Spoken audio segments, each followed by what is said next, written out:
Sebelum dimulai, jika kalian ingin join grup Telegram bisa cek di deskripsi video ini. Kalian akan mendapatkan Outlook secara gratis. So, di video kali ini mungkin gue bakal bahas lanjutan dari video-video gue sebelumnya yang mana membahas support thesis. Ketika kalian udah bisa menandai area support and resist tersebut, nah jadi terus apa yang kalian lakukan? Yang bisa dilakukan adalah ya kita harus identifikasi apakah support dan resist itu bisa nahan harga untuk bisa support, nahan harga untuk kita balik, dan resist untuk menahan harga kita untuk sell gitu. Tandanya tuh apa? Tandanya tuh biasa akan terjadi rejection di area tersebut. Apakah kita harus entry di rejection tersebut? Bah, enggak juga. Ya, tugas kita sebagai trader adalah waiting, menunggu. Karena menunggu adalah bagian dari trader.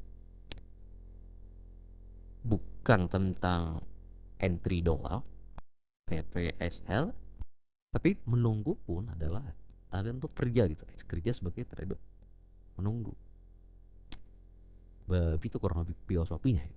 Agar apa ya, dulu sering bertanamkan seperti itu karena untuk menghindari, gue jujur orangnya nggak sabar nih sekarang jadi gue baik, tapi semenjak dulunya dari suatu hal yang mana itu kemungkinan besar akan berdampak ke dua ke depannya untuk dampak lebih baik, jadi hasilnya ikut dua.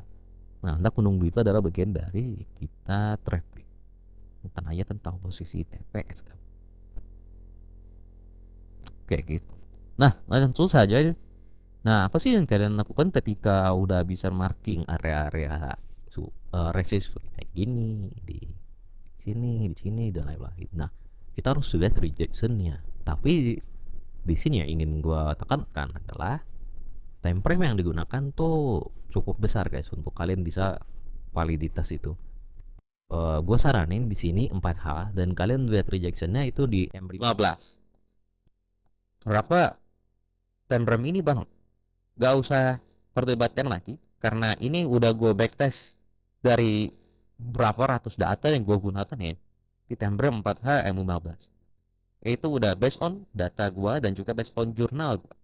Kalau kalian belum jurnal trading, jurnal lah. Jadi M15, apakah boleh turun ke M5 atau M1? Bis. Menurut gua untuk turun ke M5 itu bisa, tapi untuk apa? Ini untuk entry doang. Gitu. Untuk entry, gimana caranya kita entry, terus kita posisikan risk reward. Nah, itu boleh kalian ke M5, tapi selebihnya itu saran gua adalah ke M15, 4H dan M15 aja. Kayak gitu. Nah, contohnya di mana sih caranya? Misal market lagi ada di sorry. Ini kita ulang dulu deh. Saudi.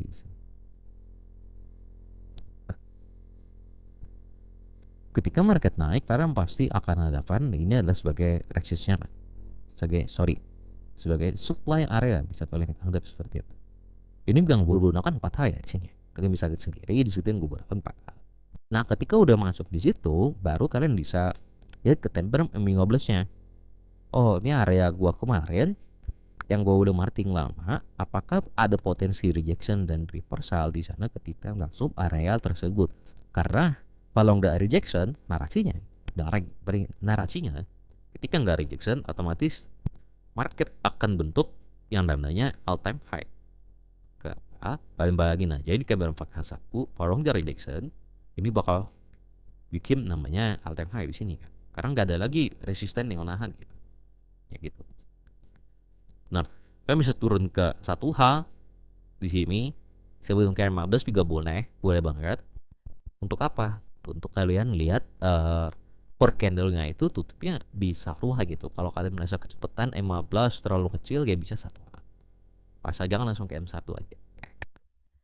Nah, di sini kalian bisa marking lagi nih. Oh, di sini ada base nih yang cukup gede. Coba lihat.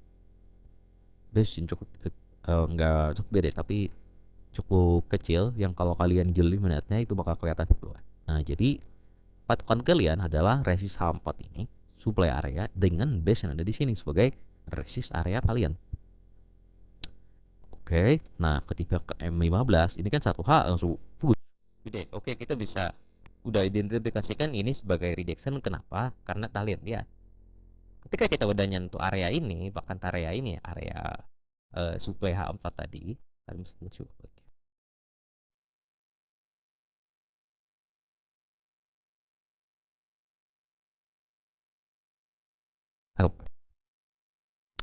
Sendiri pun biar apa, biar kelihatan ini tips saya.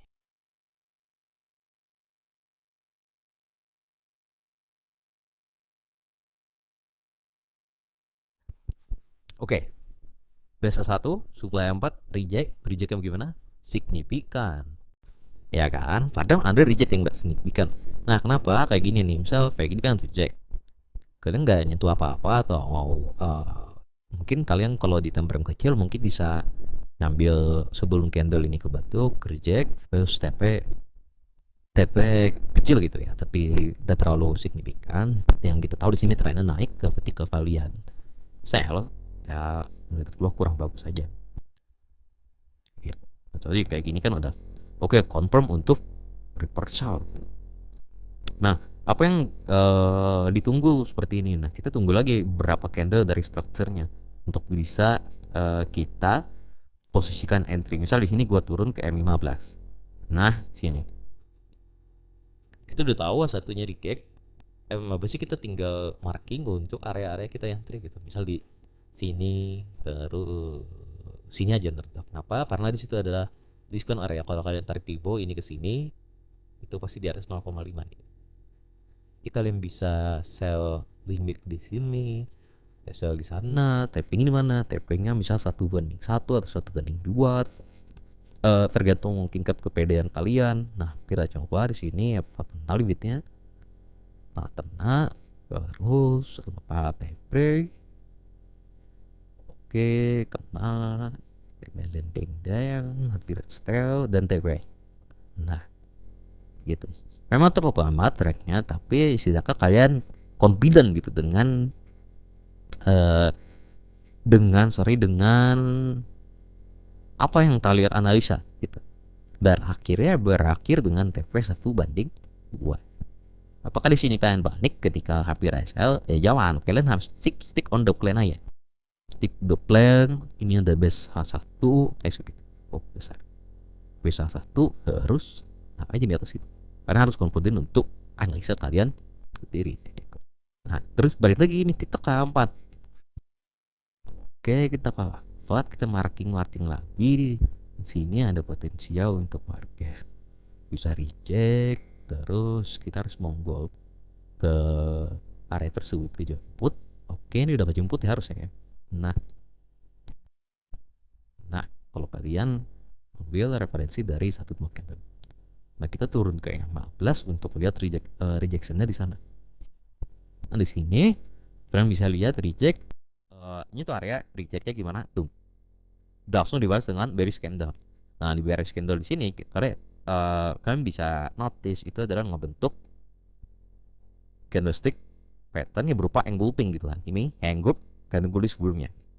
Harga turun, harga pun turun. Di sini kalian bisa entry. Misal kita udah recheck dengan ini sebagai resist kalian yang baru di M15. Nah, swing high baru dan kalian bisa taruh SL di atas itu. TP-nya 1:2 kayak biasa. Saling 1:2 TP. Nah, ini cukup cepat. Nah, untuk entry seperti ini menurut gue tuh perlu latihan ya. Perlu latihan, kalian harus tahu market ke arah mana dan resist area yang bagus itu seperti apa. Karena ketika kalian nggak latihan ini dengan cara betes, maksud gue itu bakal cukup cukup kurang bagus menurut gue buat kalian ketika udah ngadapin market. Kita udah keterak pasti kita bingung.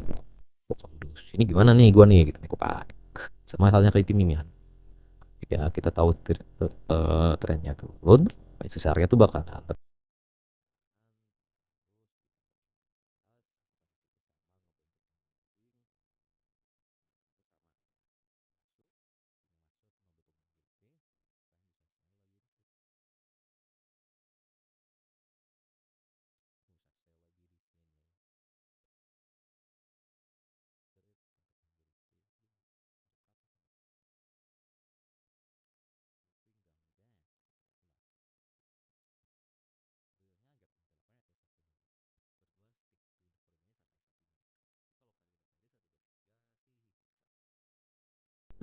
Begitu sih cara simpelnya buat kalian lihat rejection ketika udah ada tesis maupun support. Sini yang gue contohkan kan ke support, sorry, tesis yang ketika support sama pun berapanya ini kan, masuk sini dia naik, terus masuk sini dia naik, terus ini masuk ke sumber area ini, sorry, bimin area di sini, toh.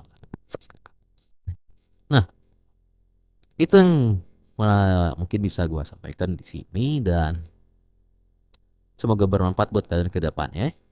Jangan lupa dukung terus gue di channel Undercover Trader ini. Jangan lupa like, subscribe, dan komen, guys. And see you di video gue selanjutnya. Thanks, Paul.